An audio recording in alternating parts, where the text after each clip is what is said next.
तो दोस्तों, ये कहानी है भरी गर्मी और गरीबी की।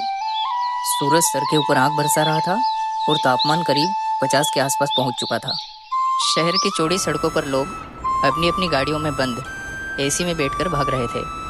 लेकिन उसी सड़क के किनारे एक छोटी सी झोपड़ी में 10 साल का सोनू अपने पसीने से भीगे चेहरे के साथ बैठा था।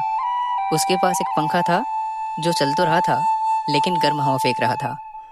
माँ बीमार थी, बुखार में तप रही थी और पिता मजदूरी पर गए थे। कब लौटेंगे कुछ पता नहीं। पानी की बोतल खाली थी और बिजली दोपहर से ही गायब थी। सोनू का मन पढ़ाई करने का था। उसके पास एक पुरानी किताब थी जिसे उसने एक कूड़े के ढेर से उठाया था, लेकिन इतनी गर्मी में कुछ पढ़ पाना मुश्किल था। फिर भी उसने किताब खोली। शायद वो जानता था कि यही किताब उसे इस जीवन से बाहर निकाल सकती है। रात होने लगी थी, लेकिन गर्मी कम नहीं हुई। माँ कहा रही थी। पास में सोनू बैठा था।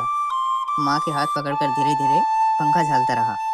उसके पास पैसे नहीं थे डॉक्टर के लिए, लेकिन उम्मीद थी कि सुबह कोई काम मिलेगा, कुछ पैसे आएंगे और माँ की दवा खरीदी जा सकेगी।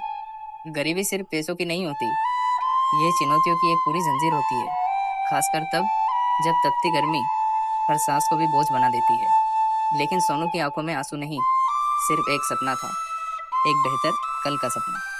सीख, यह कहानी केवल गर्मी की नहीं, बल्कि उस संघर्ष की है जो हर गरीब बच्चा रोज करता है, बिना शिकायत और बिना थके।